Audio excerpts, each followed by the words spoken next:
Bienvenue sur Africa 24 dans cette nouvelle édition du QG Week-end au sommaire de l'actualité. La loi portant sur le statut des anciens présidents examinée au Sénat en République démocratique du Congo.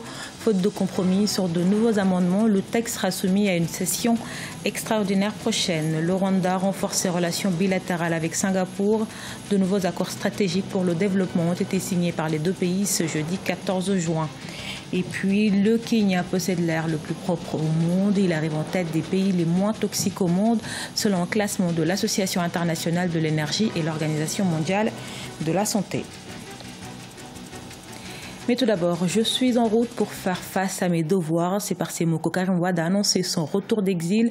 Candidat déclaré à la présidentielle de 2019 au Sénégal, il s'est adressé à ses partisans, les appelant à s'organiser et à se tenir prêts pour l'accueillir prochainement. C'est à l'occasion de la fête de Korité, la fête du fin du Ramadan.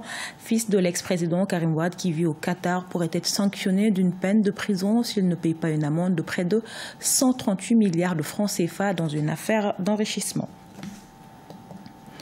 9 mois après sa présentation devant le Sénat en République démocratique du Congo, le projet de loi portant statut des anciens chefs d'État tarde à être adopté. L'introduction d'une requête souhaitant des avantages statutaires à d'autres personnalités institutionnelles divise les parlementaires. Faute de compromis donc, l'examen du texte est renvoyé pour une prochaine session extraordinaire. Nathalie Bon.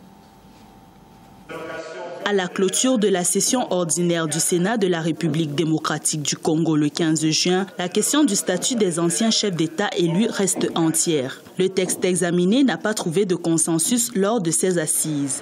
Pour cause, des requêtes pour amendement introduites dans la loi envisagent d'étendre les avantages proposés pour les anciens présidents de la République aux anciens chefs des institutions du pays. Il faut que nous puissions, n'est-ce pas, donner un contenu exact à ce qu'on peut appeler chef de corps, à côté du chef des grandes institutions prévues par l'article 68. Le projet de loi proposé garantit la sécurité personnelle de l'ancien président élu, la sécurité de sa famille ainsi que de son patrimoine. Seulement, cette loi ne protège pas l'ancien président élu dans le cadre de crimes relevant du statut de Rome. Octroyer un statut post-présidentiel à un homme plutôt que ces derniers puissent tourner la République en bourrique en voulant s'accrocher au pouvoir, en violant la Constitution, en menaçant ou des guerres ceux qui vont succéder. Je crois qu'il faut faire le choix. Il faut peut-être aussi lui dire que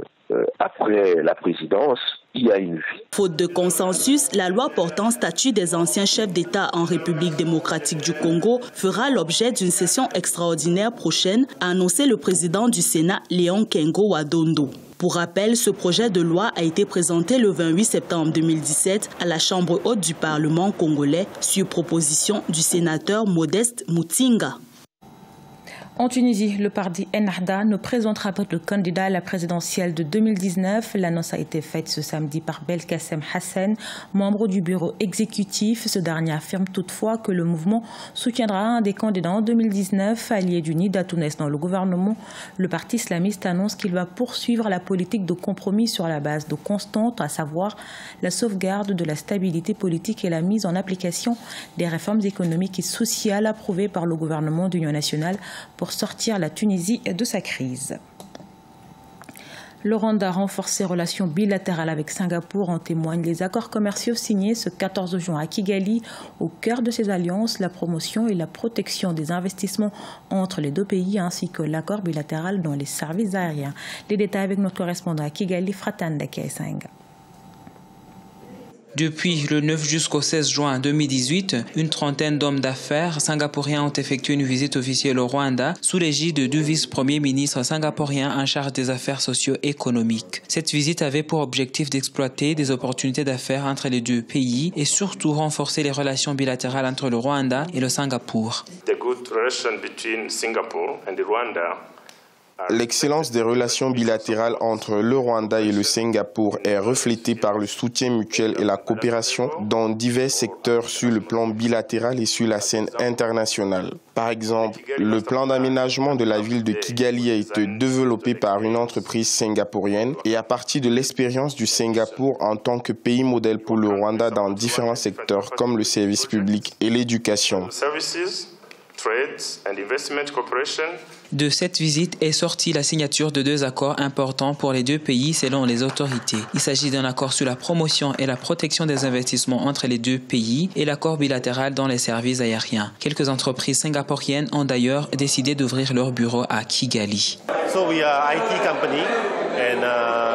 Nous sommes une société spécialisée dans la technologie de l'information et nous avons décidé de nous établir au Rwanda parce que c'est un pays qui comprend ce que nous faisons, surtout en matière de la numérisation des services gouvernementaux. Mais plus particulièrement, les Rwandais ont une soif remarquable d'apprendre. Ils sont ouverts et dignes de confiance. Cela fait 5 ans que nous sommes établis au Rwanda. Notre société opère dans le secteur du café qui est quand même petit. Toutefois, nous souhaitons agrandir et diversifier nos domaines d'activité ici, notamment dans le secteur de l'agroalimentaire. On pense investir dans la culture des macadamias, des noix et des anacardes. Les exportations rwandaises vers le Singapour sont évaluées à 31 millions de dollars, tandis que celles de Singapour vers le Rwanda sont estimées à 5 millions de dollars américains, avec des investissements qui s'évaluent à plus de 145 millions de dollars. Avec l'accord commercial signé ce 14 juin, les investisseurs des 2 pays se verront considérés comme des nationaux dans chaque pays, une décision qui vient promouvoir les investissements entre les 2 pays. Il fait bon vivre au Kenya, le pays est le moins toxique au monde. Sa qualité de l'air est, selon l'Association internationale de l'énergie et l'Organisation mondiale de la santé, le plus propre du monde, planète où la mauvaise qualité de l'air menace la vie de 7 millions de personnes chaque année. Nelly Claude Bessa.